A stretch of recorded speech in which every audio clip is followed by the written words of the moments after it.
Assalamualaikum warahmatullahi wabarakatuh. Apa kabar sahabat Al-Fatah yang dimuliakan Allah? Semoga kita dalam keadaan sehat, dilimpahkan rezekinya dan diberikan keberkahan dunia dan akhirat. Amin ya robbal alamin.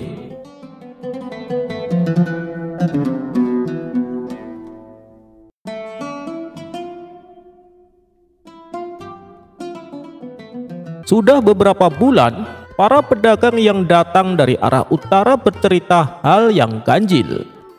Di sana ada raja, tapi tak pernah terlihat wajahnya. Ia memimpin dari balik tirai gelap. Semua rakyat tunduk tanpa suara, seperti bayangan. Baginda Raja mendengar kabar ini dan penasaran. Bagaimana bisa seorang memimpin tanpa muncul? Kita perlu tahu apakah dia teman atau ancaman. Maka dipanggillah Abu Nawas. Wahai Abu Nawas, pergilah ke utara, bawa mata, telinga, dan lidahmu yang tajam. Singkat cerita, Abu Nawas berjalan selama berhari-hari hingga sampai ke sebuah negeri yang aneh. Jalan-jalan sepi tapi bersih, rakyatnya rapi tapi tak pernah berbicara. Saat matahari terbenam, semua menutup jendela dan bayangan gelap mulai merayap di dinding-dinding rumah. Akhirnya ia sampai di sebuah istana. Kemudian penjaga berkata, "Kau boleh masuk, tapi tidak boleh bertanya tentang raja." Tapi itu sama saja seperti menyuruh Abu Nawas untuk penasaran. Di ruang utama istana, Abu Nawas disuruh duduk.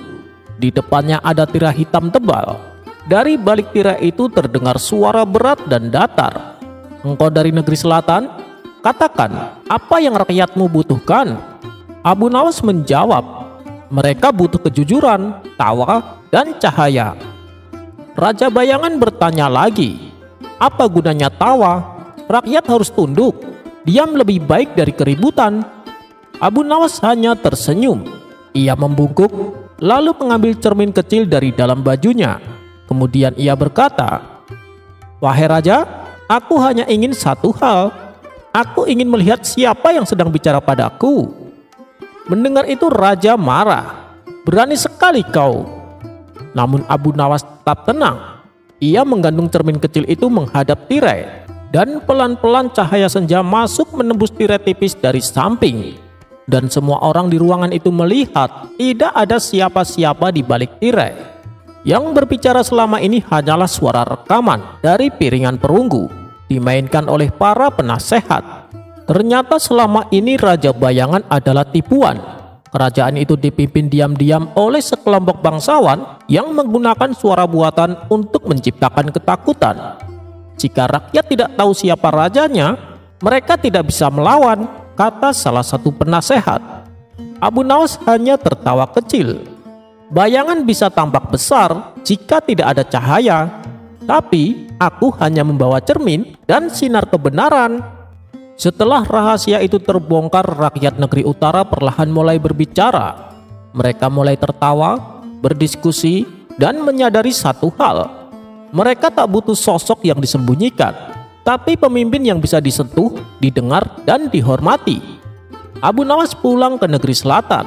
Baginda Raja bertanya, "Wahai Abu Nawas, bagaimana wajah Raja Bayangan itu?"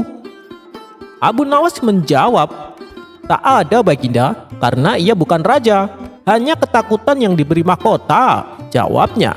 Mendengar itu, raja pun tertawa.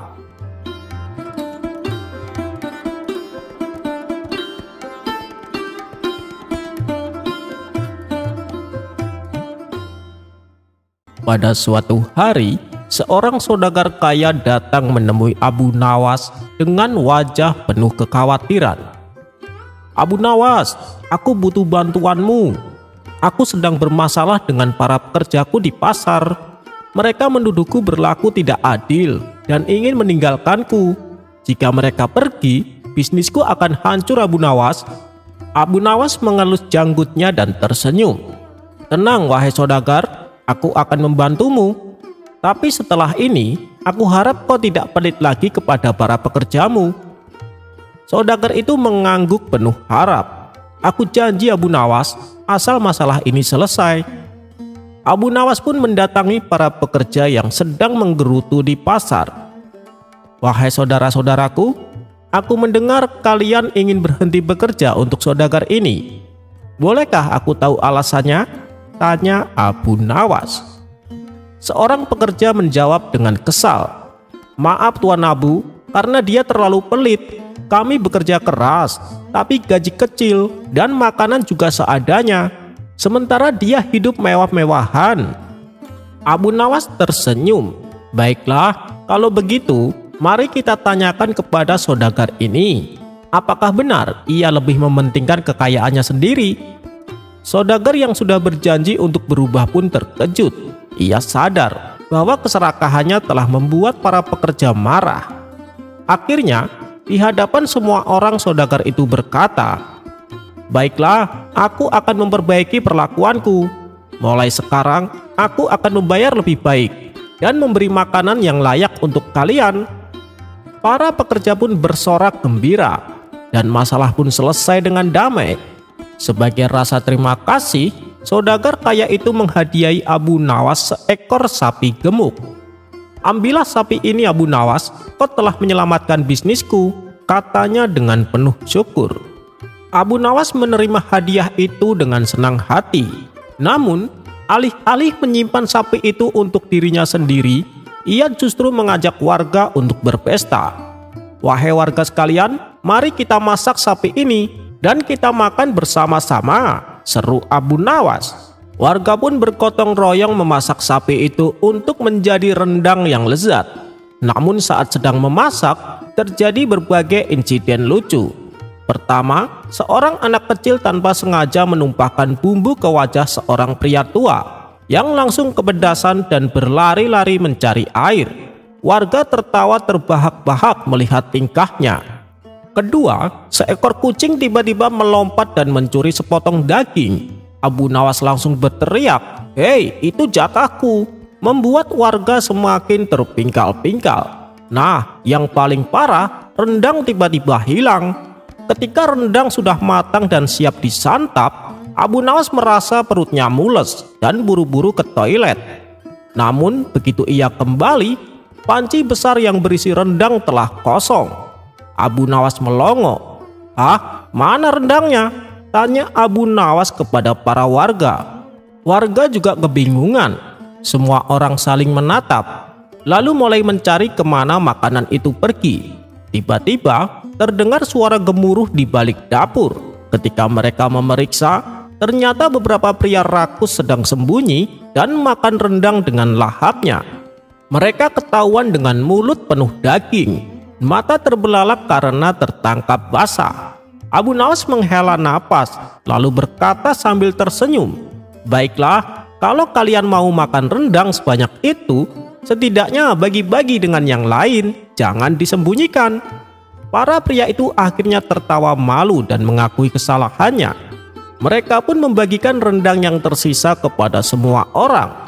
Saat semua warga tertawa dan menikmati rendang bersama, Abu Jahil yang baru saja kembali dari perjalanan jauh tiba di kampung dengan wajah lelah dan perut keroncongan.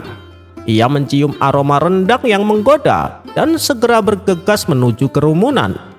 Namun begitu sampai, ia hanya bisa bengong melihat panci kosong dan warga yang sudah kenyang dengan senyum puas. Dengan wajah kebingungan, Abu Jahil bertanya, "Hei, apa yang terjadi di sini? Kenapa aku hanya melihat panci kosong?" Abu Nawas menepuk bahunya sambil tertawa. "Kau terlambat sahabatku, rendangnya sudah habis." Abu Jahil melongo. "Apa? Aku sudah menahan lapar sepanjang perjalanan, dan sekarang kalian malah meninggalkan aku dengan panci kosong." Warga hanya tertawa, sementara Abu Jahil meratap, "Sungguh kejam dunia ini." Melihat sahabatnya begitu sedih, Abu Nawas akhirnya memberikan satu potong daging terakhir yang ia sembunyikan di sakunya. "Ini, kau masih beruntung Abu Jahil. Setidaknya kau tidak hanya dapat aroma." Abu Jahil langsung memakannya dengan lahap dan menghela napas puas. "Baiklah, kalian memang keterlaluan, tapi rendang ini memang luar biasa," katanya sambil tersenyum. Semua orang pun tertawa bahagia dan pesta sederhana itu menjadi kenangan yang tak terlupakan. Pesan dari cerita ini adalah, yang pertama, jangan serakah, berbagi akan membuat semua orang bahagia. Kedua, setiap masalah bisa diselesaikan dengan kebijaksanaan dan sedikit humor. Dan yang ketiga, jangan pernah meninggalkan rendang tanpa pengawasan, bisa-bisa raib dalam sekejap.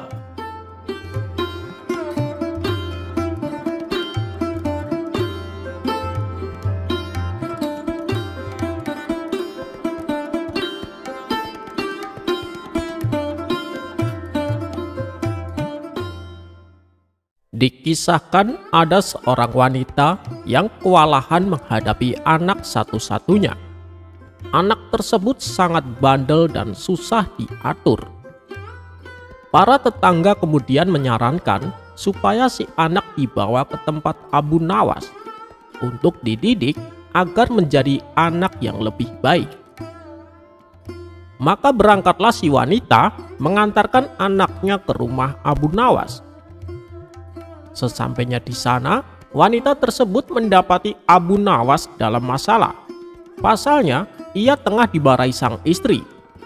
Melihat hal itu, si wanita pun mengurungkan niatnya. Sepertinya ini bukan waktu yang tepat, lebih baik aku pulang saja, ucap si wanita. Tapi saat ia hendak melangkahkan kakinya meninggalkan rumah Abu Nawas, tiba-tiba ada suara memanggilnya. "Wahai nyonya, jangan pergi dulu, kemarilah," teriak Abu Nawas. Si wanita lalu menghampirinya. "Nyonya, ada perlu apa datang kemari?" tanya Abu Nawas.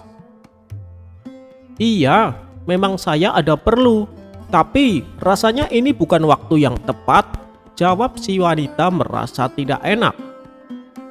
"Tidak apa-apa, katakan saja, istri saya memang cerewet, jadi tidak usah kaget," balas Abu Nawas. Kemudian si wanita tersebut mengadukan permasalahannya tentang anaknya yang bandel dan susah diatur. "Tolong Tuan Abu, anak saya ini supaya ditakut-takuti sedikit, karena ia membuatku sedikit kewalahan," ucapnya. "Oh, begitu. Baiklah, mari ikut saya," ajak Abu Nawas. Kemudian wanita dan anaknya diantar ke ruangan tempat biasa Abu Nawas mengajar. Disitulah Abu Nawas memanfaatkan kesempatan untuk meluapkan kekesalan atas sikap sang istri yang barusan memarahinya. Dengan wajah penuh amarah, Abu Nawas melototin si anak. Nafasnya terengah-engah seolah menahan emosi. Kemudian tubuhnya jungkir balik dan melepaskan tinjunya ke meja hingga mengeluarkan suara yang keras.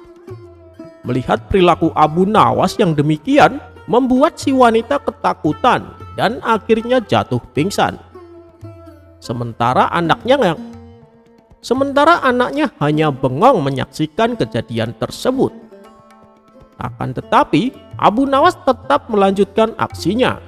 Ia pun lompat keluar ruangan dengan menabrakkan pintu. Tidak lama kemudian, setelah si wanita siuman dari pingsannya, Abu Nawas kembali menemuinya. Dengan terbata-bata si wanita berkata, "Tuan Abu, saya minta Tuan menakut-nakuti anak saya, bukan saya." Dengan entengnya Abu Nawas menjawab, "Nyonya, bahaya tidak mengenal sasaran seperti yang Anda lihat. Bahkan aku juga telah menakut-nakuti diriku sendiri. Ketika bahaya mengancam, ia juga mengancam semuanya," kata Abu Nawas menjelaskan.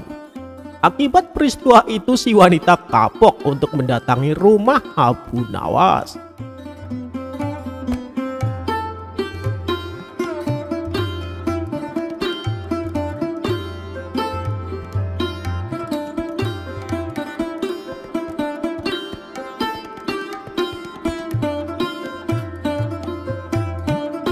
Alkisah, ada seorang penjual buah yang seringkali menipu para pembelinya.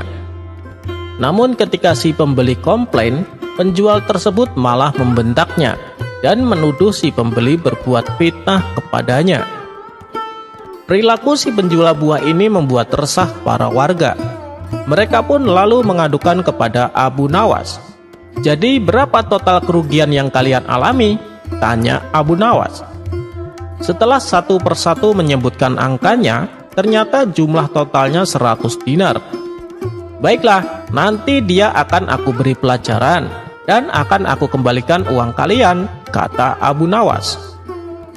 Singkat cerita, pada keesokan harinya Abu Nawas membawa buah labu ke pasar. Saat melintas di depan si penjual buah, Abu Nawas langsung dipanggilnya. "Hei Abu Nawas, kamu mau jual buah labu itu? Sini aku bayar. Kebetulan persediaan buah labu saya sedang kehabisan," kata si penjual buah. "Iya, tapi rasanya kamu tidak akan mampu membelinya deh," balas Abu Nawas. Merasa direndahkan oleh Abu Nawas, si penjual jadi jengkel. "Sebutkan saja berapa harganya," tanya si penjual emosi. "Harganya 100 dinar," jawab Abu Nawas. "Gila, mana ada labu harganya begitu mahal," timpal si penjual. "Tuh kan, sudah aku bilang, kamu tak akan mampu membelinya," saut Abu Nawas. "Kau jangan menghina Abu Nawas. Bukannya aku tidak mampu, tapi harganya yang tidak wajar," kata si penjual. "Tidak wajar bagaimana? Ini bukan labu sembarangan. Siapa yang memiliki labu ini akan memberinya kekayaan yang tak terhingga," jelas Abu Nawas. Si penjual buah sejenak terdiam. "Mana ada labu bisa memberikan kekayaan? Aku sama sekali tidak percaya," pikir si penjual buah. Tapi karena masih penasaran, ia pun bersedia membeli labu tersebut. Setelah si penjual pulang, ia memotong buah labunya menjadi 2 bagian. "Kurang ajar, ini cuma labu biasa. Ternyata aku telah ditipu oleh Abu Nawas," kata si penjual merasa geram. Kemudian ia langsung mendatangi Abu Nawas untuk meminta penjelasannya. "Hei Abu Nawas, kau telah menipuku. Kembalikan uangku. Kau bilang ini labu ajaib, ternyata hanya buah labu biasa," bentak si penjual buah. Tapi dengan entengnya Abu Nawas menjawab bahwa keajaiban labu tersebut sebenarnya terletak pada ketidakpercayaan si penjual. "Kau pasti berani membeli dengan harga mahal hanya untuk sekedar memastikan kebenarannya kan?" terang Abu Nawas.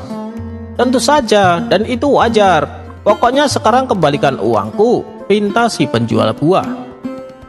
"Jadi begini, uangmu sudah tidak ada padaku. Uangmu sudah aku berikan kepada para pembeli yang telah kamu tipu. Kalau kamu bersikeras menginginkan uangmu kembali, aku akan laporkan hal ini kepada Baginda Raja," ancam Abu Nawas.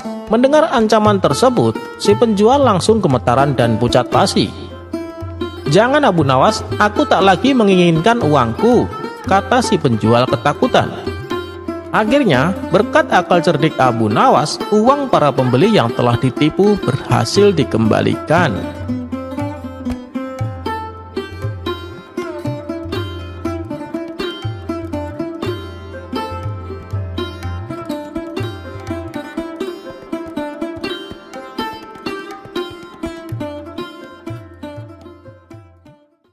Suatu ketika, saat Baginda Raja bersama para pengawal berkeliling kota Baghdad, ia melihat masih banyak rakyatnya yang hidup dalam kemiskinan. Masing-masing mereka lalu diberikan bantuan oleh Baginda Raja. Saat tengah memberikan bantuan, datanglah pengemis buta menghadapnya. "Ampun Paduka yang mulia, saya ini juga orang miskin dan juga buta mata saya. Berilah saya bantuan Paduka," pinta pengemis buta tersebut. Melihat di hadapannya pengemis tua yang buta itu, hati Baginda Raja pun merasa sangat iba. "Ini kek, saya kasih uang dan makanan. Kalau kakek butuh apa-apa, datanglah ke istana," ucap Baginda Raja. Setelah selesai memberikan bantuan, Baginda Raja lalu kembali ke istana, berkumpul bersama para menterinya. "Saya masih teringat dengan kakek buta tersebut. Saya merasa sangat kasihan kepadanya. Coba kalian cari tahu dan bawa ke sini. masihkah ada rakyatku yang miskin dan buta? Kata Baginda Raja kepada para menterinya.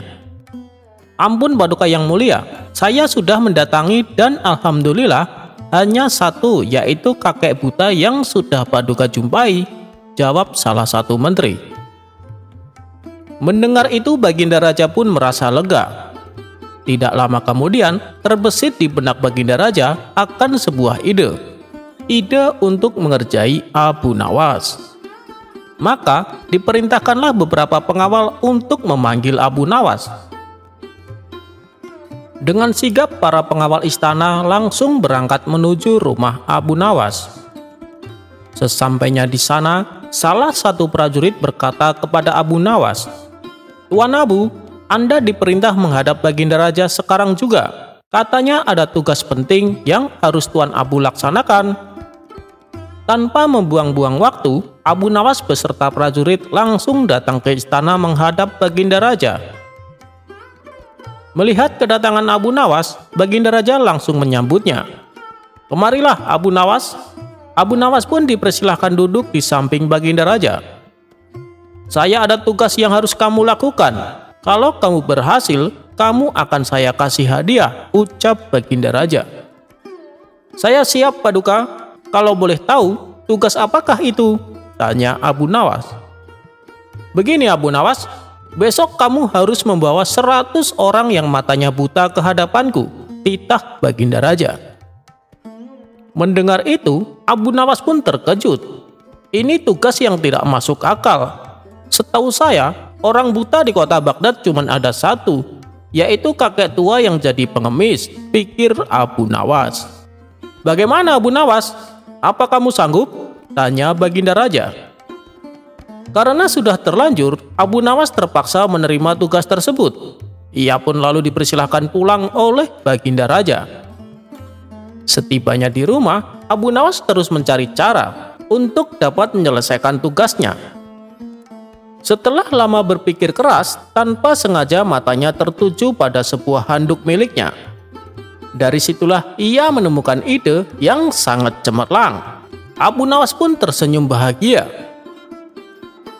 Pada keesokan harinya, tibalah saatnya Abu Nawas menunaikan tugasnya. Ia berangkat menuju istana dengan melilitkan handuknya layaknya sorban. Abu Nawas sengaja berjalan melewati pasar dan keramaian kota agar menjadi perhatian orang-orang. Tentu saja hal ini mengundang gelak tawa. "Hei Abu Nawas, apa yang kau pakai itu?" tanya salah satu warga sambil tertawa. Ada juga yang berkata, "Hei Abu Nawas, apa kau sudah gila? Apa yang kau pakai itu?" Begitu juga saat ia melewati tempat lain. "Sorbanmu indah sekali ya Abu Nawas," kata seseorang sambil tertawa mengejek. Namun hal itu justru membuat Abu Nawas tersenyum. Ia malah mengajak orang-orang tersebut untuk ikut bersamanya ke istana. "Apakah kalian mau hadiah? Ikutlah saya ke istana," ajak Abu Nawas kepada mereka. "Benarkah? Baiklah, kami akan ikut denganmu Abu Nawas," jawab mereka. Abu Nawas lalu melanjutkan perjalanannya beserta orang-orang yang tadi menertawakannya. Saat ia melintas tempat lain, Abu Nawas kembali ditertawakan warga. "Hei Abu Nawas, apa yang kau pakai itu? Kamu seperti orang dungu saja," celetuk salah satu warga. Abu Nawas segera menghampiri orang tersebut dan menawarkannya untuk ikut dengan iming-iming akan mendapatkan hadiah. Begitulah seterusnya, setiap ada orang yang bertanya, Abu Nawas mengajaknya untuk ikut hingga terkumpul sampai 100 orang bersamanya. Ketika mereka sampai istana, Abu Nawas langsung menghadap Baginda Raja. Melihat Abu Nawas mengenakan handuknya sebagai sorban, Baginda Raja pun langsung tertawa terpingkal-pingkal. "Hei Abu Nawas, apa yang kau pakai itu?" Abu Nawas hanya tersenyum. Kemudian ia berkata, "Paduka yang mulia, saya sudah menyelesaikan tugas. 100 orang buta yang Paduka minta sudah terkumpul di halaman istana," kata Abu Nawas. Sontak Baginda Raja heran mendengarnya. Bagaimana bisa ada 100 orang buta? Padahal menurut data dari sang menteri hanya ada 1 orang buta di negerinya.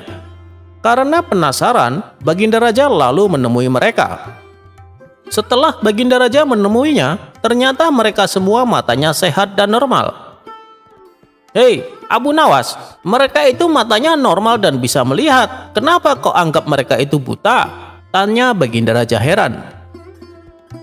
Dengan santainya Abu Nawas pun menjawab, "Begini Paduka yang mulia, saat mereka melihat saya, semuanya bertanya kepada saya, 'Abu Nawas, apa yang kau pakai itu?' Sudah tahu yang saya pakai adalah handuk, tapi mereka masih saja bertanya. Oleh sebab itulah saya anggap mereka adalah orang buta.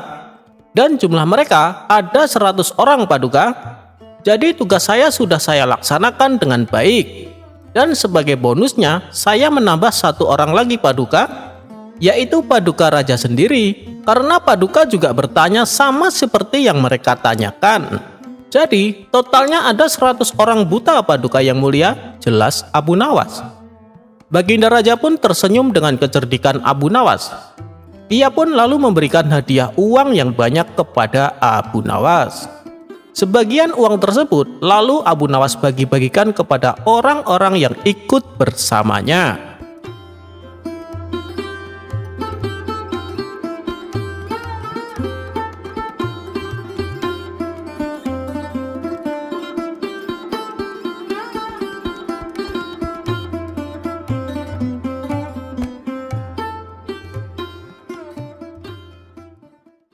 Abu Nawas dan toa masjid.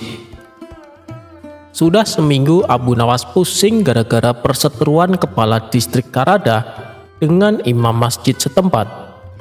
Rais Al-Dairah Ismail Al-Barmasi Al-Baghdadi, penguasa distrik Karada di Baghdad Selatan, membuat aturan semua masjid di daerah kekuasaannya hanya boleh menyalakan pengeras suara maksimal 30 menit.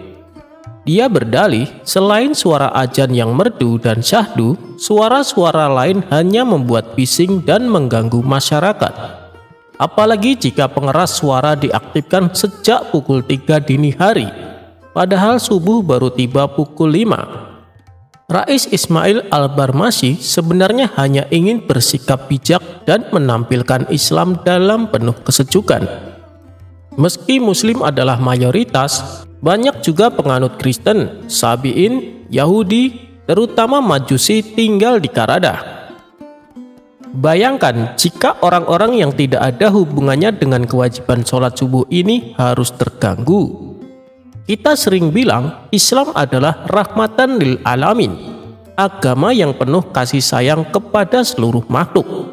Tapi bagaimana mau disebut rahmat jika menara-menara masjid mereka menebar suara bising di luar azan sekencang-kencangnya 5 kali sehari, sejak pagi buta sampai pagi buta lagi?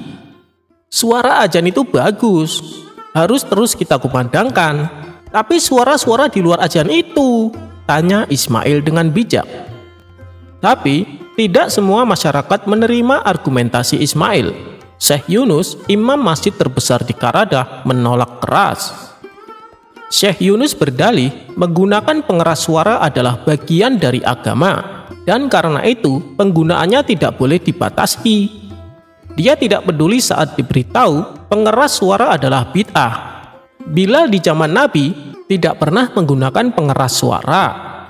Dia tak peduli apakah suara bising dari menara masjid mengganggu tidur masyarakat non-muslim atau tidak. Pokoknya dia yakin semakin keras suara dakwah di menara, semakin kencang dia terbang ke surga.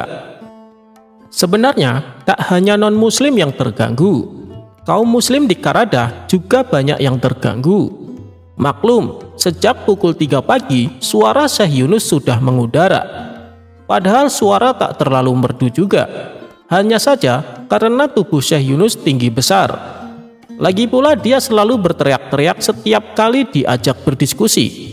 Penduduk Karada lebih memilih diam. Untuk membuat suasana Baghdad kondusif, Baginda Raja seperti biasa memerintahkan Abu Nawas untuk mengatasi kemelut ini. Ia tak mau kemelut itu menular ke distrik lain. Lalu politik Baghdad jadi riuh. Tugas inilah yang membuat pujangga Baghdad itu awalnya pusing. Tapi Bukan Abu Nawas jika tak bisa mengatasi persoalan ini. Diam-diam sejak 5 hari lalu, dia mulai sholat berjamaah di masjid pimpinan Syekh Yunus. Semua gerak-gerik imam masjid itu dia perhatikan. Pujangga cerdik ini mengikuti setiap aktivitas Syekh Yunus layaknya seorang intelijen profesional. Syekh Yunus tentu saja tidak tahu kalau dirinya diawasi. Setelah jamaah bubar, Syekh Yunus tidak langsung pulang. Dia mendekati anjing hitam di halaman masjid sambil berteriak, "Anjing siapa ini?" Abu Nawas yang memang menunggu momen ini buru-buru menghampiri sang imam sambil pura-pura terkejut. "Oh, maaf wahai imam masjid, itu anjing saya." "Anda bawa anjing ke masjid? Anda tidak tahu bahwa hewan ini najis? Islam melarang pemeluknya memelihara anjing. Barang siapa memelihara anjing, dia akan dikutuk malaikat." "Sabar Pak Haji," jawab Abu Nawas lemah lembut. "Jika membawa anjing dikutuk malaikat, berarti pemuda Ashabul Kahfi juga dikutuk malaikat. Buktinya, mereka bawa anjing tapi masuk surga." Syekh Yunus terdiam. Dia baru tersadar bahwa Al-Quran mengabadikan kisah pemuda saleh Ashabul Kahfi tidur di gua bersama anjing, bukan dengan kucing, apalagi kambing. "Ini bukan anjing sembarangan," lanjut Abu Nawas yang merasa sudah di atas angin. "Dia keturunan langsung anjing yang tidur bersama Ashabul Kahfi. Di antara anjing-anjing yang lain, dia yang paling rajin beribadah dan bertasbih pada Allah." "Anda sudah gila ya? Masa anjing beribadah kepada Allah?" tanya imam masjid sedikit emosi.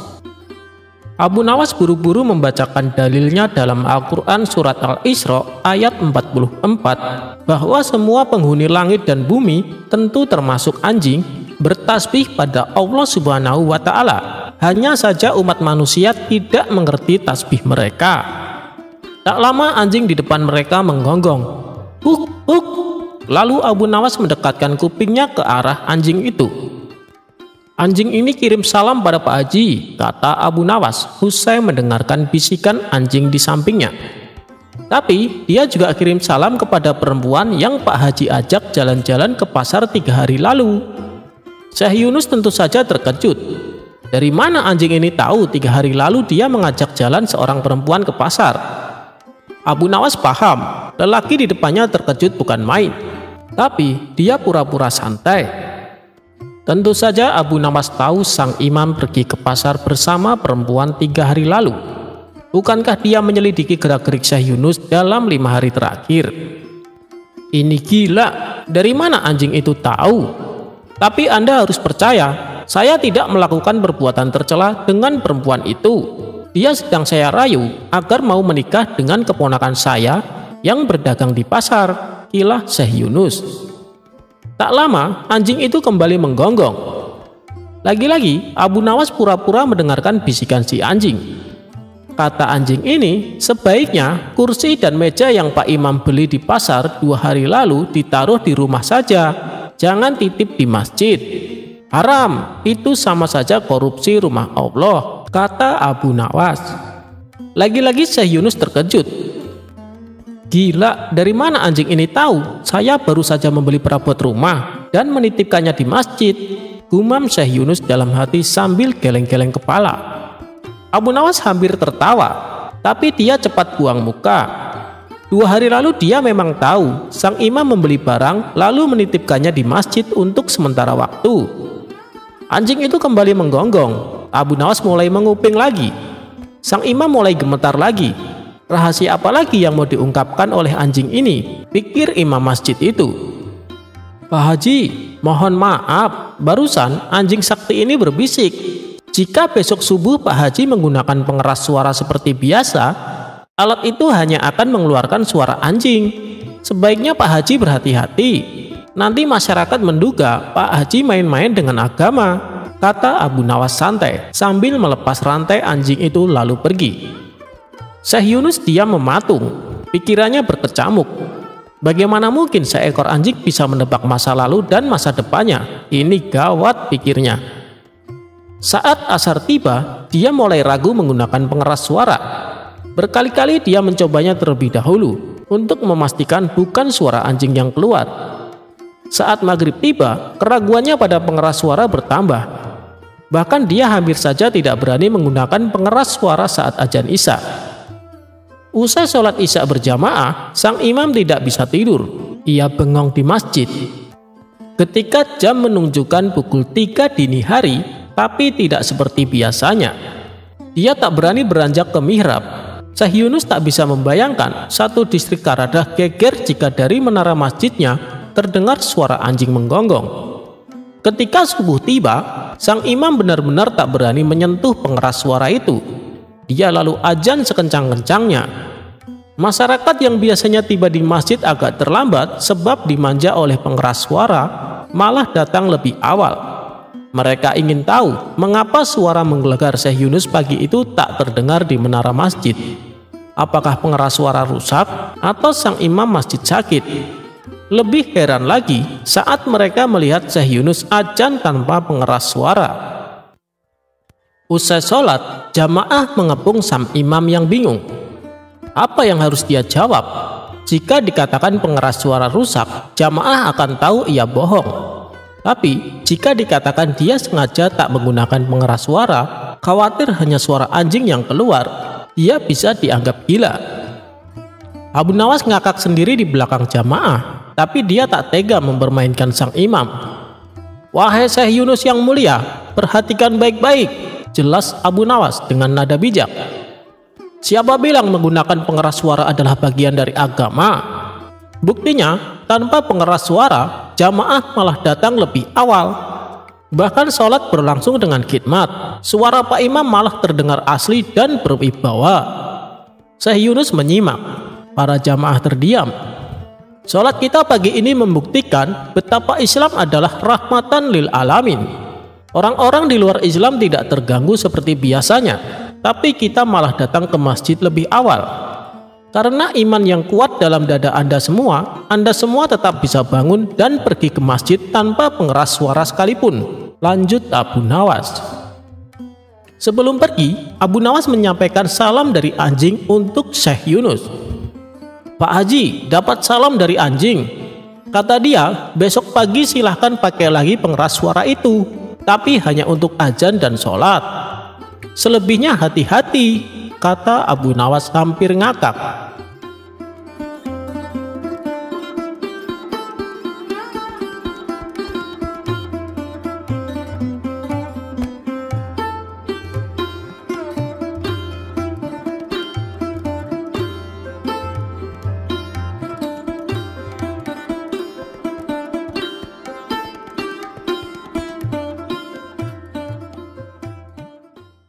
Meskipun antara Baginda Raja dan Abu Nawas seringkali saling mengerjai satu sama lain, namun di balik itu hubungan keduanya terjalin akrab.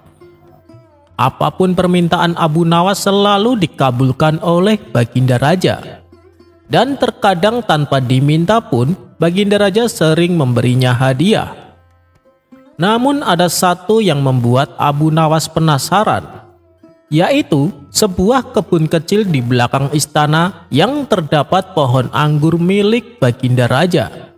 Karena selama ini Abu Nawas tak pernah diperkenankan masuk ke dalamnya. Suatu hari Abu Nawas bertanya kepada sang raja, "Paduka yang mulia, kenapa sih saya tidak diizinkan masuk ke kebun di belakang istana?" Baginda Raja menjawab, "Dengar ya Abu Nawas, apapun permintaanmu akan aku penuhi, tapi tidak untuk yang satu ini," kata Baginda Raja. "Iya, saya tahu Paduka, tapi apa alasannya?" tanya Abu Nawas kembali. "Karena di dalam kebun itu ada sebuah pohon anggur. Pohon anggur itu bukan pohon anggur sembarangan. Itu adalah pohon anggur spesial yang tidak ada tandingannya. Dan hanya saya yang boleh memakannya," jelas Baginda Raja. Namanya saja Abu Nawas, semakin dilarang, semakin membuatnya penasaran. Hingga pada suatu ketika, diam-diam Abu Nawas memasuki kebun tersebut. Di sana ia melihat satu pohon anggur yang sudah mulai berbuah. Tanpa pikir panjang, ia memetik beberapa buah dan mulai memakannya satu persatu. Benar juga, ini buah anggur yang sangat istimewa, rasanya sungguh luar biasa, kata Abu Nawas dalam hati. Rupanya, perbuatan Abu Nawas ini dipergoki oleh beberapa pengawal istana. Ia pun ditangkap dan dihadapkan kepada Baginda Raja. Sudah kubilang, kau jangan masuk ke dalam kebun itu. Kau pasti telah mencuri buah anggur, bentak Baginda Raja. Tidak, Paduka, saya hanya ingin memastikan saja apakah buah anggurnya sudah layak dimakan atau belum, jawab Abu Nawas. Melihat reaksi Abu Nawas yang kelihatan polos dan lugu, membuat Baginda Raja reda amarahnya. Karena walau bagaimanapun, Abu Nawas adalah satu-satunya orang yang bisa menghibur dirinya, dan sudah sepantasnya bila Abu Nawas ikut merasakan lezatnya buah anggur tersebut. Baiklah Abu Nawas, kali ini kau kuampuni, tapi jangan kau ulangi perbuatanmu. Dan untuk menebus kesalahanmu, ada satu pertanyaan yang harus kau jawab dengan benar. Apabila salah, kau akan mendapat hukuman, tutur Baginda Raja. Saya siap menjawabnya, Paduka yang mulia, saut Abu Nawas. Kemudian Baginda Raja pun memulai pertanyaannya. Apa yang bisa dilihat orang lain, tapi saya tak bisa melihatnya? Dan apa yang tak bisa dilihat oleh orang lain, tapi saya bisa melihatnya? Tanpa pikir panjang, Abu Nawas langsung menjawabnya. Jawabannya adalah telinga. Orang lain bisa melihat telinga Paduka, tapi Paduka tidak bisa melihatnya. Dan Paduka bisa melihat semua telinga orang lain, sedang orang lain tersebut tak bisa melihatnya. Atas jawaban cerdik Abu Nawas ini, ia pun akhirnya lolos dari hukuman.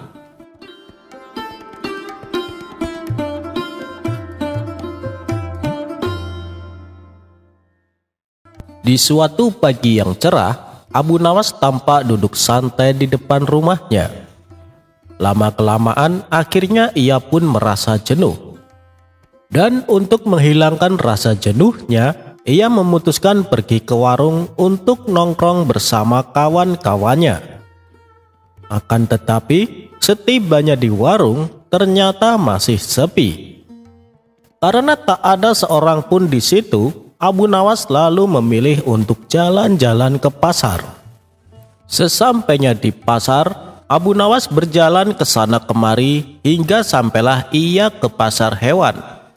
Di situ Abu Nawas melihat ada seekor keledai yang tampak kesakitan. Karena merasa kasihan, ia berniat membeli keledai tersebut. Maka Abu Nawas pun menghampiri penjualnya. Setelah transaksi selesai, Abu Nawas lalu mengikat tali pada leher si keledai dan menariknya untuk dibawa pulang. Saat Abu Nawas di tengah perjalanan, ternyata ia telah diawasi oleh dua orang pencuri.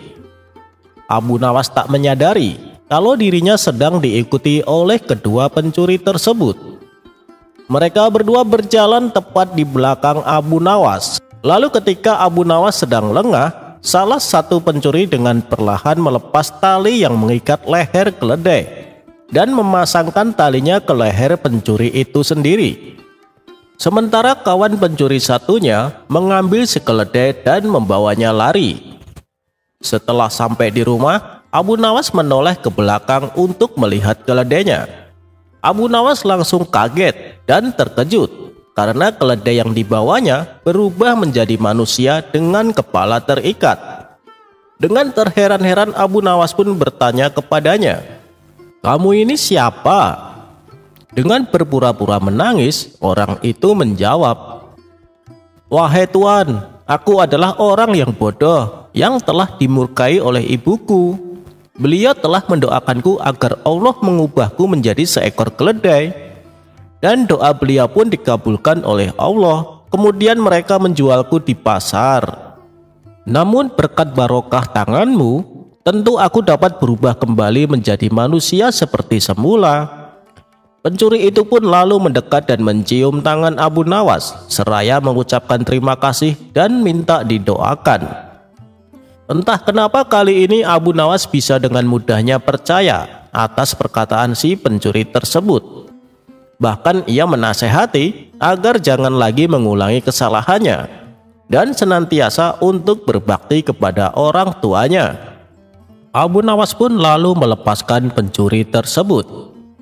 Hari berikutnya, Abu Nawas kembali jalan-jalan di pasar. Dan ketika sampai di pasar hewan, tiba-tiba ia melihat keledainya yang dibelinya tempo hari. Dengan cepat Abu Nawas mendatangi keledai tersebut dan membisikkan ke telinganya, "Wahai pria kurang ajar, kamu tidak mendengarkan nasihatku, sehingga ibumu murka lagi padamu dan kembali mengutukmu menjadi keledai. Kali ini aku tidak akan membelimu," ujar Abu Nawas geram dan meninggalkannya.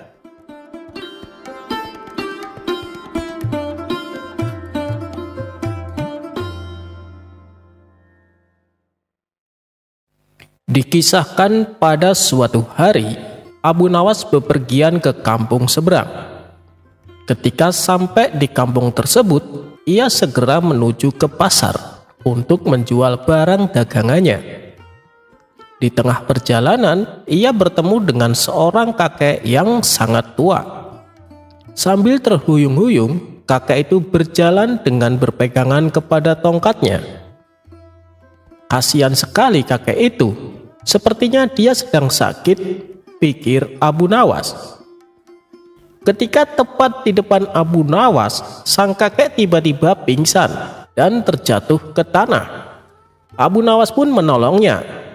Setelah diberi minum oleh Abu Nawas, sang kakek akhirnya tersadar. "Kek, rumah kakek di mana? Biar saya antar pulang," kata Abu Nawas.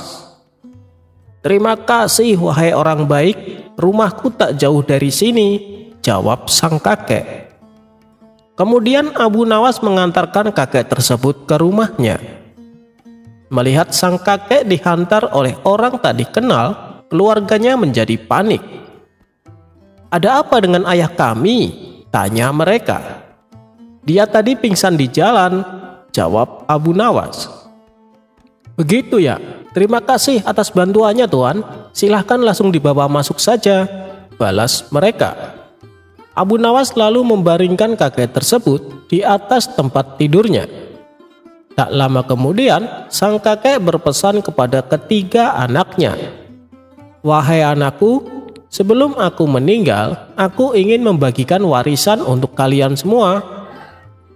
Kau anak pertama, untukmu daerah komplek perumahan di Baghdad.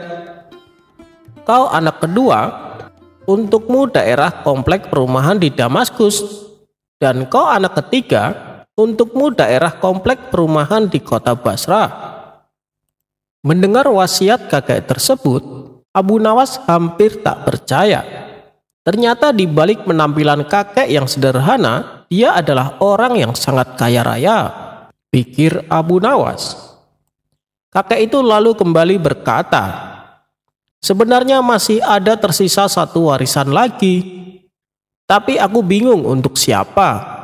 Apakah di antara kalian ada yang mau menerimanya?" tanya sang kakek. Ketiga anaknya hanya terdiam. Lalu salah satu dari mereka berkata, "Ayah, kenapa tidak diberikan saja kepada orang lain?" Sang kakek bertanya, "Apakah kalian yakin dan kalian tidak keberatan?" Dengan serempak mereka menjawab tidak. Tiba-tiba Abu Nawas menyela, "Kenapa tidak diberikan kepadaku saja? Bukankah aku telah menolong kakek?" Sang kakek membalas, "Baiklah, di Baghdad aku masih punya satu lagi komplek perumahan, dan itu aku berikan untukmu." Singkat cerita, beberapa hari kemudian si kakek meninggal dunia. Kabar itu pun sampai ke telinga Abu Nawas. Kemudian ia segera pergi menuju rumah keluarga kakek tersebut. Setibanya di sana, Abu Nawas meminta hak waris yang telah dijanjikan oleh mereka. "Tuan, ambillah kurma ini dan Tuan ikut kami," kata mereka sambil menyerahkan kantong yang berisi buah kurma. Abu Nawas pun menerimanya dan berjalan mengikuti ketiga saudara tersebut. Setelah sampai di komplek perumahan yang dimaksud, mereka berkata kepada Abu Nawas, "Tuan, ini adalah bagian warisan untuk Tuan. Silahkan Tuan jualan kurma di tempat ini." Abu Nawas merasa bingung dengan perkataan mereka. "Maksudnya bagaimana? Yang aku minta adalah jatah warisan buatku," tanya Abu Nawas. "Ya inilah warisan yang Tuan dapatkan. Ayah kami mewariskan rute jualan kurma. Ayah kami semasa hidupnya berprofesi sebagai penjual kurma keliling," jelas mereka. Mendengar itu, Abu Nawas hanya bisa melongo.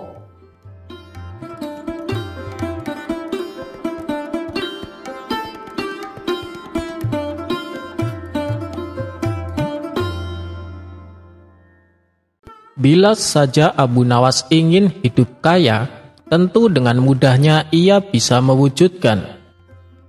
Bagaimana tidak, berbagai posisi jabatan menteri telah Baginda Raja tawarkan, tapi Abu Nawas selalu menolaknya.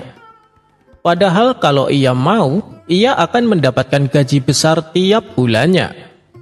Belum lagi hadiah pundi-pundi uang emas yang sering ia dapatkan dari Baginda Raja. Namun, hadiah tersebut tidak ia gunakan sendiri, melainkan ia sedekahkan kepada para tetangganya yang miskin. Abu Nawas bukanlah tipe orang yang suka menumpuk-numpuk harta. Ia adalah sosok yang dermawan dan memilih hidup sederhana. Lantaran sudah biasa hidup pas-pasan, Abu Nawas tidak pernah mengeluh. Hanya saja hal yang demikian tentu saja berbeda dengan sang istri. Istrinya kadang-kadang mengeluh dengan kondisi ekonominya yang serba pas-pasan. Suatu hari, istrinya berkata kepada Abu Nawas, "Suamiku, sampai kapan hidup kita terus-terusan seperti ini?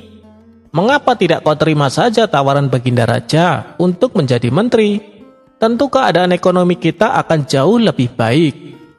Dengan lemah lembut Abu Nawas menjawab, "Istriku, tapi aku hanya mengabdi kepada Allah saja. Itulah kenapa aku tidak mau menjadi menteri." Tanpa diduga respon sang istri membuat Abu Nawas kaget.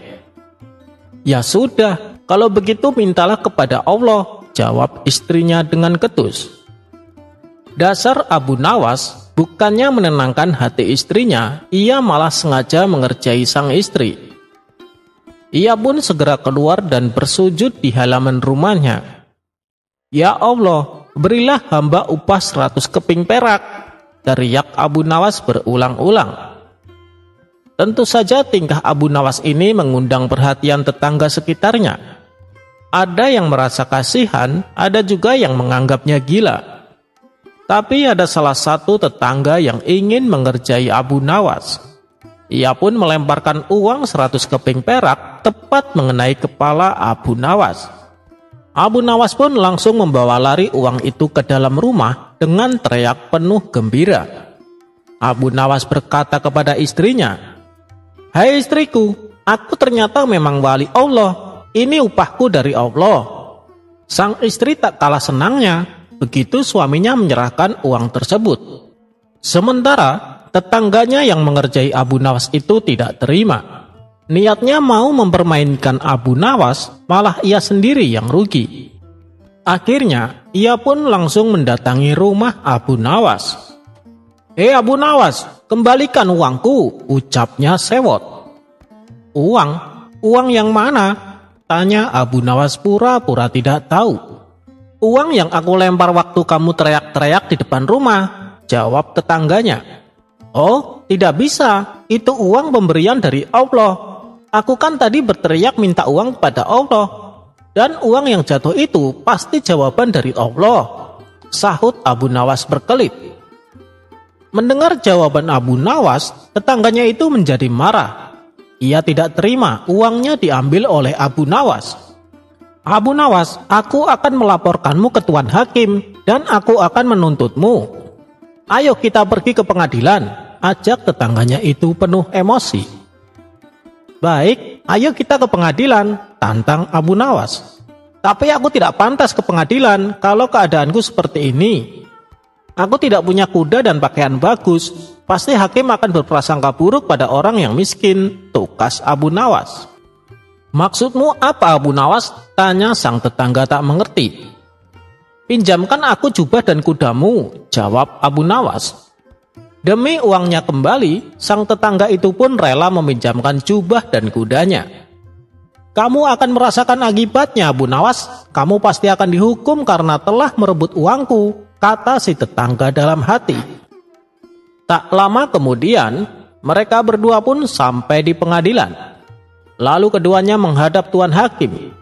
Di hadapan Tuan Hakim, tetangga Abu Nawas segera mengadukan kasusnya. Ia bercerita secara detail mengenai kejadiannya. Oh, seperti itu. Saya mengerti. Tapi saya belum bisa memutuskan kasus ini bila mengambil keterangan hanya dari satu pihak, ujar Tuan Hakim. Saya juga ingin tahu keterangan dari pihak Abu Nawas. Dengan begitu, saya bisa memutuskan dengan seadil-adilnya. Sekarang, apa pembelaanmu? Tanya Tuan Hakim kepada Abu Nawas. Tetangga saya ini gila, Tuan Hakim, jawab Abu Nawas. Mendengar perkataan Abu Nawas itu, tetangganya langsung emosi. Hei, Abu Nawas, kamu jangan kurang ajar, bentak tetangganya. Keduanya pun segera dilerai oleh Tuan Hakim. Tolong hormati ruang sidang, ini bukan pasar, hardik Tuan Hakim. Bila kalian mau meneruskan sidang ini, ikuti aturan tata tertibnya. Si tetangga Abu Nawas pun langsung terdiam. Baiklah, sidang kita teruskan. Tadi kamu mengatakan kalau tetanggamu itu gila. Apa buktinya? Tanya Tuan Hakim kepada Abu Nawas. Begini Tuan Hakim, ia pikir segala yang ada di dunia ini adalah miliknya. Coba saja tanyakan padanya tentang jubah yang saya pakai dan kuda yang saya kendarai. Pasti semua diakui sebagai miliknya. Apalagi uang saya, kata Abu Nawas menjelaskan. Dengan kaget sang tetangga pun berteriak. Tetapi itu semua memang milik saya, Tuan Hakim. Tuh kan, betul kan, apa kata saya? Semua pasti diakui olehnya, ujar Abu Nawas kepada Tuan Hakim. Karena dirasa bukti-bukti sudah cukup, maka Tuan Hakim memutuskan bahwa Abu Nawaslah yang berhak atas uang tersebut. Setelah selesai menjalani persidangan, keduanya pun disuruh pulang oleh Tuan Hakim. Di tengah perjalanan, si tetangga minta maaf kepada Abu Nawas. Saya mengaku salah, Abu Nawas. Awalnya saya memang berniat mengerjai kamu. Tapi ternyata kamu lebih cerdik dari yang kuduga. Uang yang 100 keping perak aku ikhlaskan untukmu. Keduanya pun akhirnya berjabat tangan dan saling memaafkan. Kemudian mereka berdua masuk ke rumah masing-masing. Tapi tidak berapa lama, tetangga Abu Nawas itu kembali ke rumah Abu Nawas. Hei Abu Nawas, kembalikan baju yang kamu pinjam tadi, teriaknya dari luar rumah Abu Nawas. Sambil tertawa Abu Nawas pun menjawab, Iya, nanti aku kembalikan. Besok aku mau pinjam sebentar untuk kondangan, jawab Abu Nawas sambil tertawa.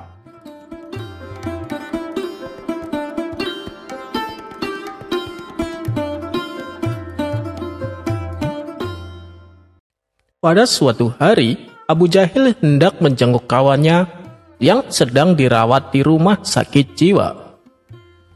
Setibanya di sana, Abu Jahil langsung menemui kawannya dan mengajaknya ngobrol. Kamu terlihat waras, kenapa masih di sini? Tanya Abu Jahil.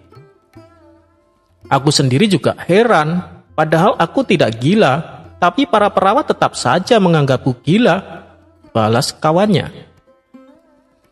Setelah ngobrol panjang lebar, Abu Jahil yakin kalau kawannya itu sudah waras. Terbukti saat diajak bicara, perkataannya tidak ada yang ngelantur. Kemudian Abu Jahil memutuskan untuk menemui kepala perawat. Abu Jahil pun memasuki ruangan kerja. Selamat siang, Tuan. Kawan saya itu sudah waras. Kenapa masih dirawat di sini ya? Aku sudah mengajaknya ngobrol dan perkataannya tidak ada yang aneh. Dia bicara layaknya orang normal, kata Abu Jahil memberitahu. Waduh, Anda salah menilai kawanmu itu. Lalu gimana caranya membedakan antara pasien yang masih gila atau yang sudah waras? Tanya Abu Jahil. Oh, itu mudah sekali. Caranya, pertama-tama aku mengisi gentong besar dengan air hingga penuh. Lalu, saya suruh pasien untuk menguras gentong tersebut hingga kosong.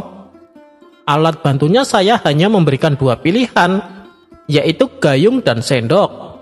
Terserah mereka mau pakai yang mana, kata kepala perawat. Oh, gitu ya? Kalau saya sih, sudah pasti pilih gayung, supaya cepat selesai ngurasnya, balas Abu Jahil dengan penuh percaya diri. Tunggu, kalau orang waras, pasti tidak memilih gayung dong, ujar kepala perawat. Mendengar hal itu, Abu Jahil pun merasa tersinggung. Loh, kenapa? Justru dengan gayung pekerjaannya akan mudah selesai, tanya Abu Jahil. Ternyata Anda juga orang gila ya. Kalau orang waras, pasti akan mencabut penyumbat gentongnya, jelas kepala perawat. Mendengar jawaban dari kepala perawat, Abu Jahil jadi emosi. Akhirnya Abu Jahil pun malah ditangkap dan dirawat bersama kawannya itu.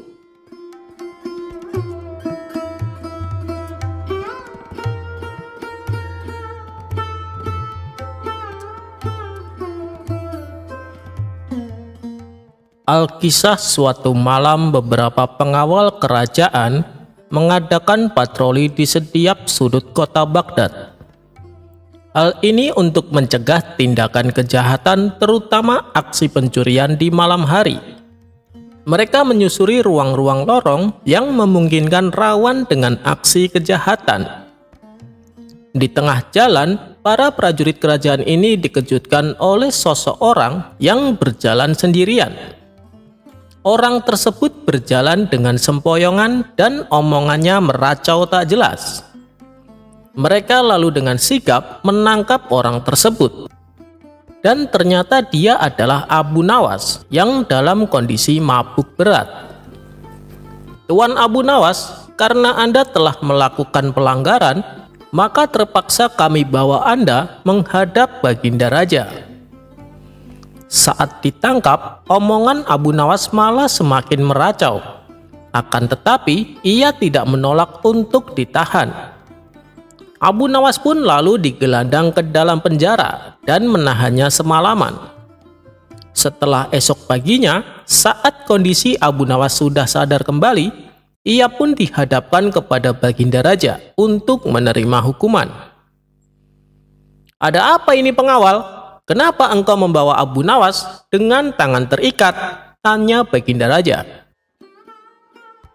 Kepala pengawal menjawab, Ampun Paduka yang mulia, tadi malam kami memergoki Tuan Abu Nawas sedang mabuk, lalu kami menangkapnya. Apa benar begitu Abu Nawas? Tanya Baginda Raja kepada Abu Nawas. Benar tuanku, jawab Abu Nawas dengan menundukkan kepala merasa bersalah. Baiklah, karena kamu telah melakukan kesalahan, maka kamu harus menerima hukuman, balas Baginda Raja. Baginda Raja pun kemudian memanggil Algojo untuk menghukum Abu Nawas. Algojo, tampar dia 100 kali di wajahnya, perintah Baginda Raja. Namun, apa yang terjadi? Ternyata Algojo yang diperintahkan untuk menampar wajah Abu Nawas memiliki fisik yang tidak begitu tinggi, sehingga tangannya tidak bisa menjangkau wajah Abu Nawas. Sadar diri akan kondisinya, lantas Algojo itu pun berkata, "Menunduklah wahai Abu Nawas, supaya aku bisa menamparmu." Mendengar permintaan Algojo tersebut, Abu Nawas malah meledek dengan perkataan konyolnya. Kamu ini kenapa malas sekali sih? Disuruh menampar saja, mintanya yang gampang. Apa kau ingin mengundangku makan, sehingga aku harus menundukkan badanku? Mendengar ejekan Abu Nawas, Algojo itu pun lantas menimpali. Hei Abu Nawas, kalaulah aku setinggi raksasa, sudah dari tadi kamu kesakitan menerima tamparanku. Mendengar perkataan Algojo tersebut, Abu Nawas lantas mengejeknya kembali. Nyatanya, tak sedikit pun tanganmu menyentuh wajahku, jawab Abu Nawas sembari tertawa. Mendengar celotehan dan ejekan Abu Nawas kepada Algojo, Baginda Raja pun tertawa terpingkal-pingkal dan kemudian memerintahkan Algojo untuk meninggalkan Abu Nawas. Wahai Algojo, tinggalkan Abu Nawas, aku sudah memaafkannya. Dan akhirnya Abu Nawas pun tak jadi mendapat hukuman. Dia malah mendapatkan maaf dari Baginda Raja. Ternyata bukan sekali dua kali Abu Nawas kepergok dengan minuman kerasnya oleh Baginda Raja. Suatu kali Baginda Raja berpapasan dengan Abu Nawas di pasar. Ia mendapati Abu Nawas membawa botol minuman di tangannya. Baginda Raja pun menegurnya. Hai Abu Nawas, apa yang tengah kamu pegang itu? Ini susu Baginda, jawab Abu Nawas sembari gugup. Masa air susu warnanya merah? Biasanya kan air susu warnanya putih, tanya Baginda Raja keheranan. Ia pun lalu merebut botol yang ada di tangan Abu Nawas. Waduh, celaka, pikir Abu Nawas. Ia sadar betul kalau kali ini Baginda Raja tidak bisa dikelabui. Ia juga tidak bisa mengelak kalau botol yang dibawanya adalah minuman keras. Jalan satu-satunya supaya lolos dari hukuman adalah membuat Baginda Raja tertawa dan terhibur. Kau bilang minuman keras ini adalah susu kan? Jelas-jelas ini warnanya merah dan baunya juga menyengat. Kau pikir aku anak kecil yang gampang ditipu? Hardik Baginda Raja kepada Abu Nawas. Namun dengan tenangnya Abu Nawas membalas, ampun Paduka yang mulia, semula air susu ini memang berwarna putih bersih. Namun saat melihat Baginda yang gagah dan rupawan ini, ia pun tersipu malu. Maka memerahlah warnanya, ujar Abu Nawas. Mendengar penjelasan Abu Nawas yang konyol itu, Baginda Raja pun tak kuat menahan tawanya. Ia pun tertawa terbahak-bahak sembari meninggalkan Abu Nawas. Abu Nawas akhirnya kembali selamat, meskipun minuman kerasnya harus disita oleh Baginda Raja. Paling tidak Abu Nawas tidak mendapatkan hukuman.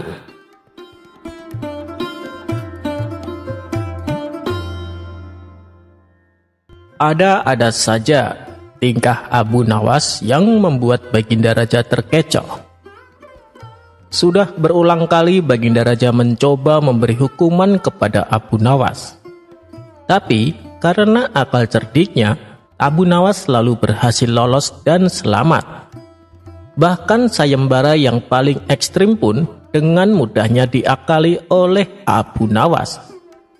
Sayembara tersebut adalah Abu Nawas dikubur hidup-hidup. Bagaimana ini bisa terjadi dan cara apa yang Abu Nawas gunakan sehingga ia bisa selamat? Berikut kisah selengkapnya. Suatu hari saat Baginda Raja pergi ke negeri tetangga, ia disambut dengan hangat oleh raja di sana. Baginda Raja juga disuguhi beberapa hiburan yang membuat Baginda Raja senang. Di antara hiburan yang bikin Baginda Raja penasaran adalah pertunjukan sulap, di mana seorang pesulap dikubur hidup-hidup, namun bisa lolos dan selamat, dan tiba-tiba si pesulap sudah berada di tempat lain. Baginda Raja pun berdecak kagum memuji kehebatan sang pesulap. Beberapa hari kemudian, pulanglah Baginda Raja kembali ke istananya. Ia lalu bercerita kepada para punggawa istana tentang pertunjukan sulap yang luar biasa. Memangnya sulap apa, Paduka? Tanya salah satu menterinya. Ada seorang pesulap dikubur hidup-hidup, tapi anehnya ia bisa selamat, dan tahu-tahu si pesulap sudah berada di tempat lain, terang Baginda Raja. Mendengar hal itu, para menteri istana hanya bisa geleng-geleng kepala. Mereka takjub akan kehebatan si pesulap.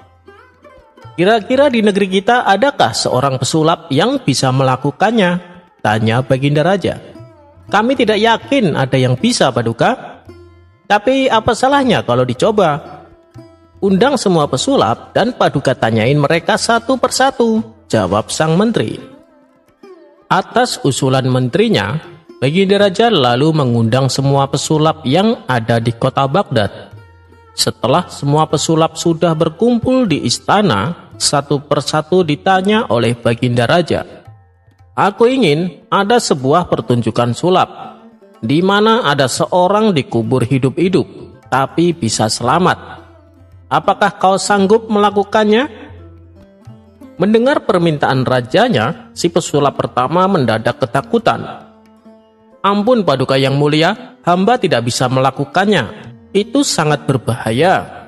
Sekali lagi hamba mohon maaf Paduka. Tolong jangan hukum hamba, pinta pesulap pertama. Kamu kenapa ketakutan begitu? Ini kan hanya permintaan saja. Kalau kamu tidak bisa, saya juga tidak akan memaksa, dan aku tidak akan menghukummu, balas Baginda Raja.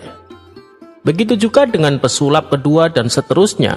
Mereka semua mengaku tak sanggup melakukannya. Sayang sekali, kalian semua tidak ada yang mampu. Padahal, bila di antara kalian ada yang bisa melakukannya, saya akan beri hadiah yang sangat besar, ucap Baginda Raja kepada para pesulap. Meski diiming-imingi hadiah yang menggiurkan, semua pesulap yang hadir masih saja tak ada yang berani. Kemudian penasehat istana menghampiri Baginda Raja. Kenapa tidak dibuat sayembara saja Paduka? Barangkali salah satu rakyat Paduka ada yang bisa melakukannya, saran penasehat istana. Benar juga katamu. Segera buatkan sayembara dan sebar sampai ke pelosok negeri, kata Baginda Raja. Maka para pengawal istana segera menyebar ke seluruh penjuru kota untuk mengumumkan sayembara yang telah dibuat oleh Baginda Raja.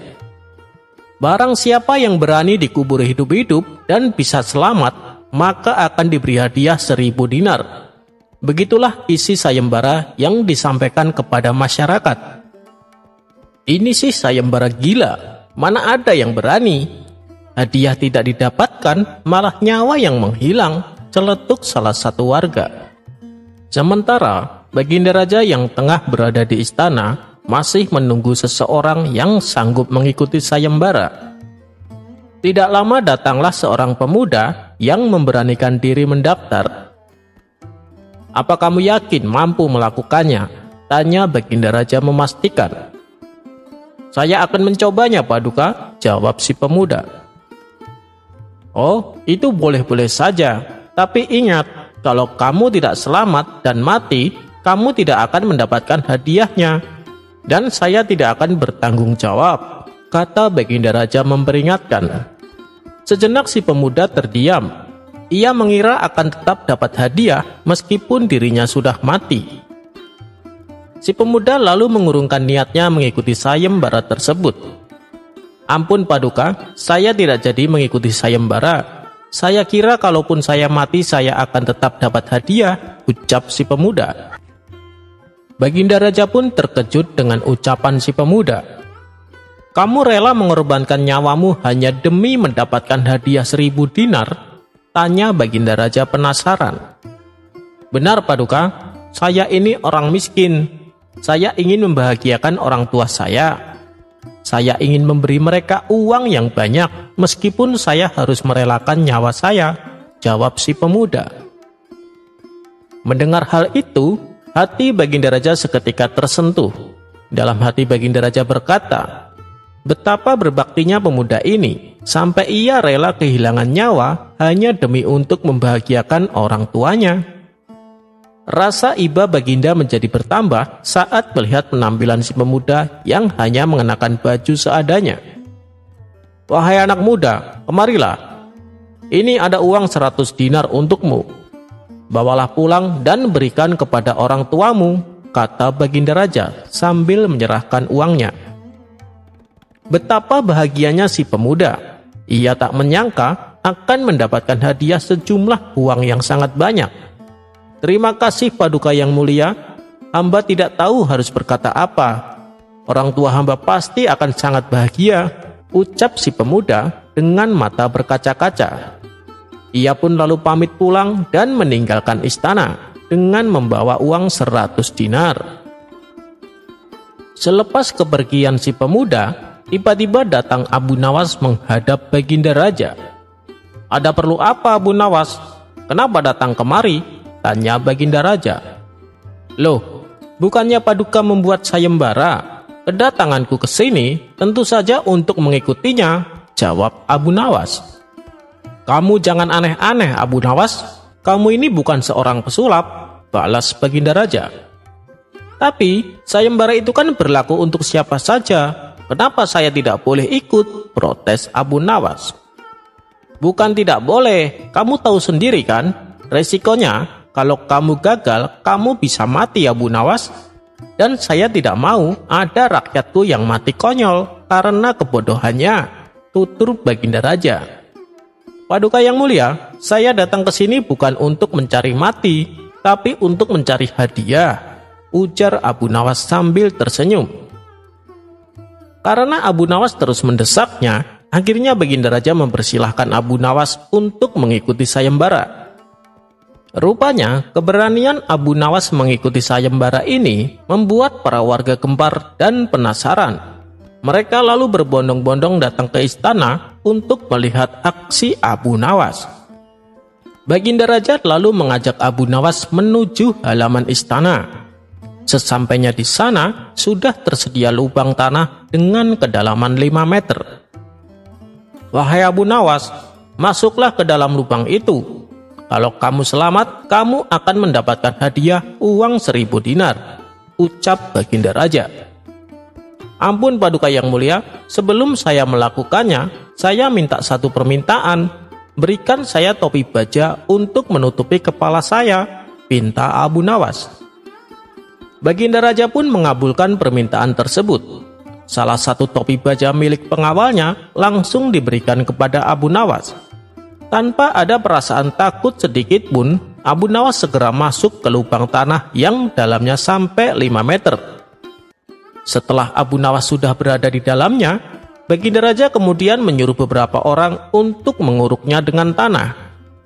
Disinilah kecerdikan Abu Nawas mulai ditunjukkan. Tiap urukan tanah yang mengarah kepadanya, ia selalu menghindar dan menginjak-injaknya.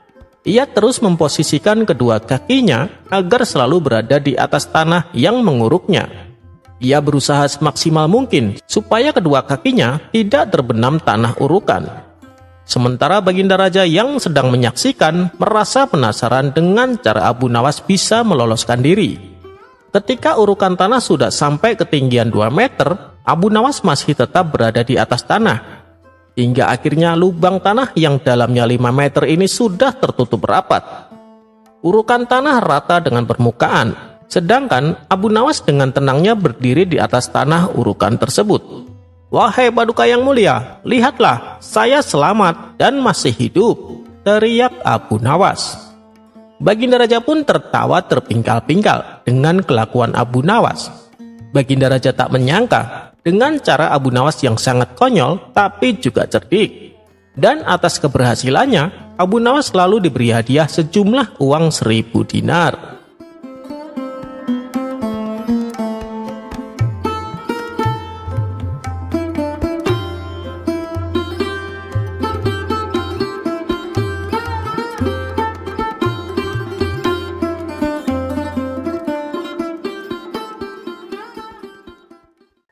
Abu Nawas dan sepotong roti. Alkisah, pada suatu hari kerajaan mengalami krisis ekonomi yang buruk. Karena sumber pendapatan kerajaan yang berasal dari pajak tidak memenuhi target. Kondisi kerajaan yang krisis ini membuat Baginda Raja geram. Kerajaan telah berhasil memperluas wilayahnya, namun krisis malah muncul dari pendapatan pajak. Akhirnya, diadakanlah pertemuan di mana para menteri kerajaan hadir dengan membawa berbagai kertas laporan sesuai dengan bidangnya masing-masing. Baginda Raja memulai pembicaraan. "Wahai para menteri, bagaimana mungkin kerajaan ini memiliki infrastruktur yang rusak parah? Kenapa hasil pertanian menurun?" tanya Baginda Raja. Semua menteri hanya bisa terdiam mendengar bentakan Baginda Raja. Mereka tak mampu menjawab, hanya memberikan kertas laporan kepada Baginda Raja. Karena sangat marah, Baginda Raja pun merobek kertas-kertas itu, dan ada juga yang disuruh memakan kertas itu. Abu Nawas yang juga hadir di pertemuan itu juga tak mampu berbuat banyak. Namun, beberapa saat kemudian, Baginda Raja memerintahkan Abu Nawas untuk menggantikan petugas pajak menghitung pendapatan pajak. Setelah beberapa saat, Abu Nawas maju ke singgasana raja dan membawa sepotong roti. Melihat hal itu, semua menteri terheran-heran dengan tingkah Abu Nawas. "Hei Abu Nawas, apakah kau akan menyuapku dengan sepotong roti itu?" tanya Baginda Raja agak marah. "Bukan begitu Baginda Raja. Laporan keuangan yang saya kerjakan semuanya tercatat pada roti ini," jawab Abu Nawas. "Apa maksudmu? Kau jangan berpura-pura gila di hadapanku," kata Baginda Raja kesal. "Wahai Baginda Raja, usiaku ini sudah cukup lanjut. Aku tidak akan sanggup memakan kertas-kertas yang nantinya Anda sobek dan menyuruhku untuk memakannya.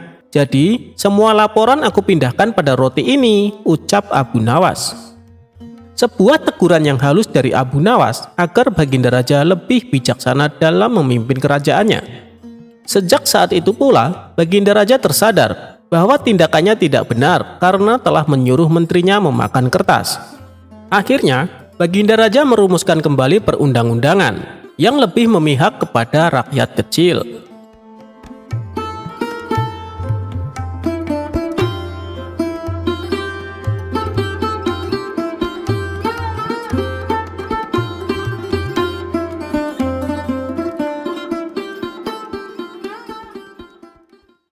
Abu Nawas dan petugas perbatasan.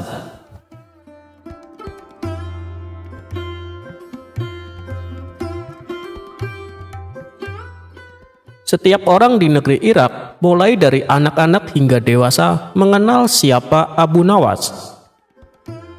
Seperti kali ini, warga desa merasa keheranan karena Abu Nawas setiap minggu tampak melakukan perjalanan dari desanya ke desa tetangga, sudah masuk dalam wilayah kerajaan lain.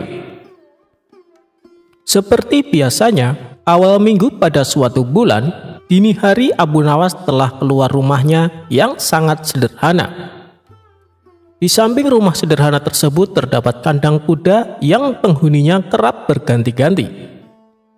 Pada dini hari itu, Abu Nawas bersiap-siap melakukan perjalanan menuju desa tetangganya sambil menunggangi kuda. Keesokan harinya, biasanya dia akan pulang ke desanya di negeri Irak tersebut sambil membawa banyak barang. Tentu saja, kebiasaan Abu Nawas ini menimbulkan pertanyaan bagi Pak Hamid tetangganya.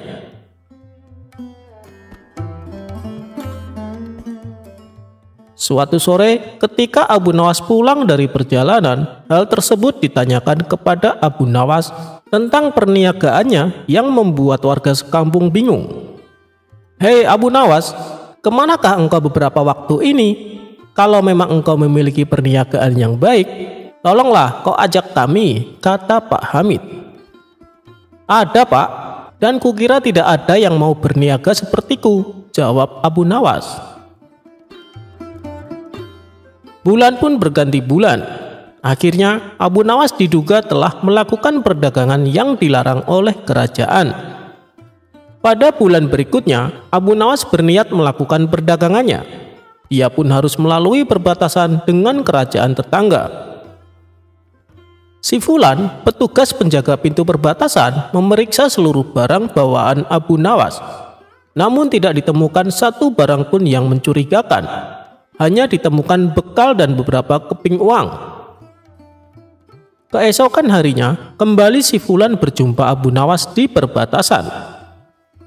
Kali ini Abu Nawas membawa banyak sekali barang yang semuanya dilengkapi dengan dokumen yang diperlukan. Si Fulan tidak dapat membuktikan perihal dugaan perdagangan Abu Nawas yang terlarang. Bahkan, karena seringnya mereka bertemu, hubungan keduanya semakin akrab hingga akhirnya si Fulan dipindahkan dari tempat kerjanya. Pada suatu hari, keduanya bertemu kembali di suatu kesempatan yang tidak terduga. Si Fulan sekarang bukan lagi seorang penjaga perbatasan. Dia telah pensiun dari pekerjaan itu. Abu Nawas sekarang sudah dikenal sebagai seorang saudagar yang dermawan dan berhasil.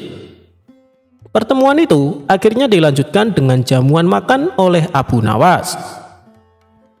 Dalam kesempatan tersebut, masing-masing bercerita tentang pengalaman yang telah mereka hadapi selama lebih kurang 20 tahun tidak bertemu. "Usaha apa yang telah engkau lakukan di masa lalu, saudaraku? Karena aku mengetahui kau tak membawa cukup uang. Tetapi ketika engkau pulang, tak hanya keperluan makanan, barang lainnya pun kau bawa setelah pulang dari perdagangan yang tidak sampai sehari semalam engkau lakukan," tanya si Fulan. Mendengar hal tersebut, Abu Nawas pun tertawa sambil mengingat kembali kebiasaan masa mudanya. "Sebenarnya sangat mudah, saudaraku. Untuk mencari bukti tak perlu harus memeriksa semua barang bawaanku. Seperti yang engkau ketahui, bahwa aku senantiasa pergi dengan mengendarai kuda. Tetapi ketika pulang, aku hanya berjalan kaki, dan disitulah usahaku," kata Abu Nawas. Mendengar penjelasan Abu Nawas, akhirnya si Fulan mengerti bahwa di masa itu Abu Nawas menjual kuda-kudanya di negeri tetangga dan pulangnya dia tukarkan dengan barang-barang lainnya. Alkisah, pada waktu itu banyak sekali rakyat jelata yang ingin mendapatkan hadiah besar dari Baginda Raja. Karena sudah menjadi aturan kerajaan, bagi siapa saja yang bisa membawakan berita bagus untuk raja, maka ia mendapat hadiah yang sangat besar. Tentu saja haruslah Baginda Raja senang mendengarnya, kalau tidak pancung hukumannya. Oleh karena itu, tidak semua orang berani begitu saja menghadap dan menyampaikan berita hangat kepada Baginda Raja. Abu Nawas yang suka berbagi uang untuk kaum fakir miskin mulai tergerak hatinya, karena tetangga sebelah rumah banyak yang fakir dengan gaji pas-pasan. Memang Abu Nawas ini terkenal sebagai manusia dengan segudang ide. Kali ini dia bermaksud ke istana untuk menyampaikan sebuah berita yang amat menarik. Abu Nawas yakin kalau yang akan disampaikannya pasti akan membuat Baginda Raja girang, karena berita ini jarang diketahui orang. Di suatu pagi yang cerah, Abu Nawas berangkat sendirian menuju istana. Tetapi semuanya tidak seperti yang dibayangkan semula, karena ia harus berhadapan dengan pengawal penjaga pintu gerbang istana. Penjaga itu yakin bahwa Abu Nawas adalah orang yang sangat cerdik, bahkan paling cerdik di negerinya. Dari itu, tidak mungkinlah Abu Nawas gagal untuk menyenangkan hati Baginda Raja, gumam si penjaga gerbang. Penjaga itu berlagak acuh tak acuh kepada Abu Nawas. "Wahai Abu Nawas, engkau akan aku izinkan masuk, asalkan engkau berjanji terlebih dahulu kepadaku," kata penjaga pintu gerbang itu. "Janji apa?" Abu Nawas pura-pura tidak tahu. "Engkau harus berjanji kepadaku bahwa apapun hadiah yang engkau terima harus dibagi sama rata denganku," kata penjaga pintu gerbang istana. "Oh, baiklah," kata Abu Nawas jengkel. Setelah Abu Nawas menjanjikan separuh hadiah yang akan diterimanya dari Baginda, barulah penjaga itu mengizinkan Abu Nawas masuk. Kejengkelan Abu Nawas terhadap penjaga gerbang yang nakal ini berubah menjadi dendam yang berkobar-kobar. Akhirnya, Abu Nawas mempunyai ide untuk memberikan pelajaran berharga untuk penjaga gerbang istana. Abu Nawas pun masuk istana. Baginda Raja merasa sangat senang. Rasa senang ini sampai ke lubuk hatinya yang paling dalam. Setelah Abu Nawas menyampaikan berita yang amat langka dan jarang diketahui oleh manusia, Baginda pun merasa sangat senang dan puas. Baginda Raja merasa belum pernah mendengarnya, hingga seolah-olah ia telah menjadi orang yang paling beruntung di dunia. "Wahai Abu Nawas, kali ini tentukanlah sendiri hadiah yang engkau inginkan," kata Baginda Raja. "Terima kasih Paduka yang mulia. Bila hamba diperkenankan memilih hadiah, maka hamba meminta 100 cambukan," jawab Abu Nawas. Tentu saja Baginda bertanya-tanya dalam hati, merasa kaget dan heran. Tetapi Baginda yakin bahwa Abu Nawas pasti mempunyai maksud tertentu di balik itu. Dari itu, Baginda memanggil Algojo kerajaan dan berpesan jangan terlalu keras kalau mencambuk Abu Nawas. Algojo sudah siap dengan cambuk di tangannya. Abu Nawas dipersilahkan maju. Sesuai dengan pesan dari Baginda, Algojo itu mencambuk Abu Nawas dengan pelan. Tepat pada hitungan ke-50, Abu Nawas berteriak, "Berhenti!" Baginda Raja kaget. Beliau bertanya kepada Abu Nawas, "Mengapa engkau minta hukuman cambuk dihentikan? Bukankah engkau sendiri yang memintanya?" Kata Baginda belum mengerti. "Paduka yang mulia, sebenarnya penjaga pintu gerbang istana telah melarang hamba untuk masuk, kecuali hamba mau berjanji membagi sama rata hadiah apapun yang akan hamba terima. Kini hamba mohon sisa hukuman itu dibebankan kepada penjaga pintu gerbang itu, wahai Paduka yang mulia," kata Abu Nawas menjelaskan. Mendengar perkataan Abu Nawas, bukan kepalang murka Baginda. Tanpa banyak bicara lagi, pengawal itu dipanggil untuk masuk. Baginda Raja berpesan kepada Algojo untuk melanjutkan hukuman pecut kepada pengawal yang zalim itu dengan sabetan yang sangat keras, sekeras-kerasnya. Algojo dengan sukacita menerima titah Baginda Raja. Tak mengherankan jika pengawal itu hampir pingsan terkena lecutan keras itu. Abu Nawas merasa sangat senang berbagi lecutan dengan pengawal itu. Namun demikian, Abu Nawas belum juga puas, karena seharusnya dia mendapat hadiah dari Baginda Raja. Di hari berikutnya, Abu Nawas menemui pengawal itu dan berkata, "Tahukah engkau apa yang bisa aku lakukan terhadap dirimu kapanpun aku mau?" ancam Abu Nawas. "Tidak," jawab pengawal itu ketakutan. "Karena engkaulah aku tidak membawa hadiah apa-apa kecuali lecutan. Kalau engkau tidak mau mengganti hadiah yang mestinya aku terima, maka aku akan mengadukan kepada Baginda Raja," kata Abu Nawas yang mengetahui kalau pengawal ini suka terima suap juga dari orang lain. Karena takut, maka pengawal itu bersedia menjual ladang hasil kecurangannya di masa lalu. Dan selanjutnya ia memohon kepada Abu Nawas agar tidak mencelakakan dirinya lagi. Abu Nawas pun setuju. Akhirnya, dengan dari hasil penjualan ladang milik pengawal, uangnya dibagikan kepada yang membutuhkan, terutama tetangganya yang miskin tadi.